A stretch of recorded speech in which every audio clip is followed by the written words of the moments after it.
So hello guys, good morning, good afternoon, good evening. तो हम लोग कर रहे हैं आर्टिकल 72 जो है इंडियन कॉन्स्टिट्यूशन का। ये ग्रांट करता है प्रेसिडेंट को पार्डनिंग पावर्स, मतलब माफ़ करने वाली, मतलब होता है ना जो कन्विक्ट होता है उसको। तो अलोइंग जो है इंटरवेंशन इन judicial sentences. Supreme court, high court, किसी ने किसी जो है कैदी को सज़ा दी है, कैद दी है, उम्र कैद है, फांसी है, कुछ भी है, तो उसके लिए, ठीक है, फॉर मर्सी या रहम आ जाए, रहम के लिए, या फिर एक जस्टिस, इंसाफ ना उसको पूरी तरीके से मिला हो, तो प्रेसिडेंट को ये पार्डनिंग पावर दी गई। ठीक है। This authority cover specific cases and is exercised on advice of council of minister. तो काउंसिल ऑफ मिनिस्टर, जो प्राइम मिनिस्टर और काउंसिल ऑफ मिनिस्टर से उनकी एडवाइस पे होता है। ठीक है। तो आर्टिकल 72 जो है वो किस पे, अगर इन शॉर्ट पूछा जाए तो पार्डनिंग जो है, पार्डनिंग पावर जो है उसमें डील करता है। ठीक है, पार्डनिंग पावर्स में जो है डील करता है आर्टिकल 72 ऑफ प्रेसिडेंट। अच्छा, स्कोप ऑफ द पावर देखो, प्रेसिडेंट जो है कैन ग्रांट पार्डन, मतलब कंप्लीट इक्वेंटल, मतलब अगर किसी को 15 साल की सजा हुई है फॉर एग्जांपल, तो उसको पूरी तरीके से माफ करके उसको रिहा कर सकता है। दूसरा दूसरा है जो है रिप्राइव्स।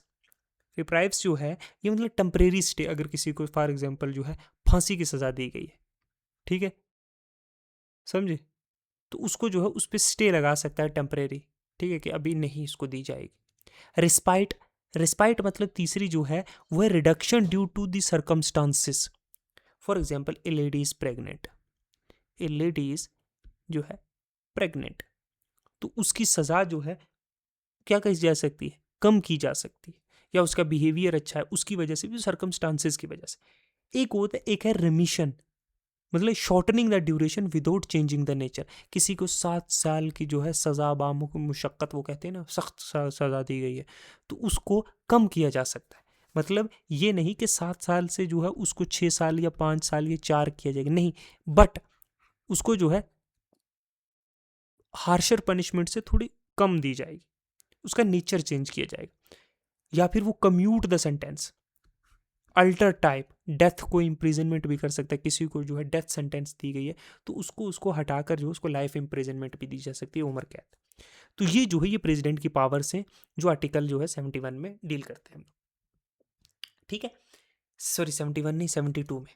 दीज अप्लाइज टू, ये जो है कोर्ट मार्शल के कन्विक्शन भी, जो आर्मी में होती है ना कोर्ट मार्शल, उसमें भी हो सकता है। यूनियन लॉज के ऑफेंसेस, यूनियन लॉ मतलब जो पार्लियामेंट्री लॉज होते हैं ना, स्टेट लिस्ट, यूनियन लिस्ट, वो यूनियन लॉज के में होती है। और तीसरा होता है डेथ सेंटेंस के केसेस में भी। ठीक है, तो तीन में होता है, कोर्स, एक कोर्ट मार्शल के केस में, एक यूनियन लॉ के केस में, और इसमें एक्सरसाइज एंड लिमिट। देखो, प्रेसिडेंट एक्ट करता है मिनिस्टीरियल एडवाइस पे अंडर आर्टिकल 74।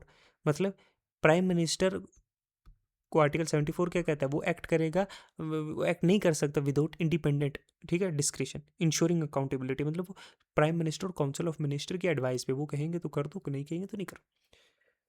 इसमें जुडिशियल रिव्यू जो है वो लिमिटेड है बट पॉसिबल है, क्योंकि मालफाइड एक्शंस भी हो सकते हैं, कभी कभी इररेलेवेंस, कभी कभी हो सकता है ना कि कोई डिजर्व ही नहीं करता था, ना तो ये प्रॉपर मर्सी में आया, ठीक है, ना जस्टिस में आया।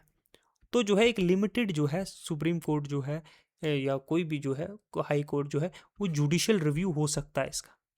अगर पूछा जाए कि जुडिशियल रिव्यू हो सकता है प्रेसिडेंट के जो पार्डनिंग पावर है, तो यस, पार्डनिंग पावर्स का जो है जुडिशियल रिव्यू हो सकता है, एक लिमिटेड जुडिशियल रिव्यू हो सकता है।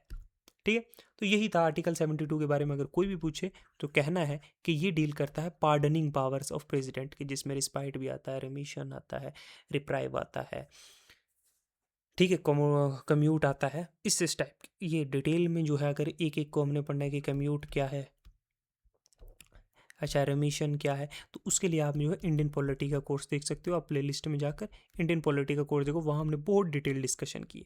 यहाँ हम सिर्फ इतना जानने की कोशिश कर रहे हैं कि अगर कोई आर्टिकल है तो 16 है तो वो क्या कहता है, बस हमें डिटेल में यहाँ नहीं जाना है।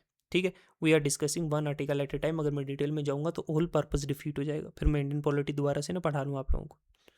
सो this was article 72, we will discuss next article 73 of Indian constitution. तब तक के लिए थैंक यू, गुड बाय।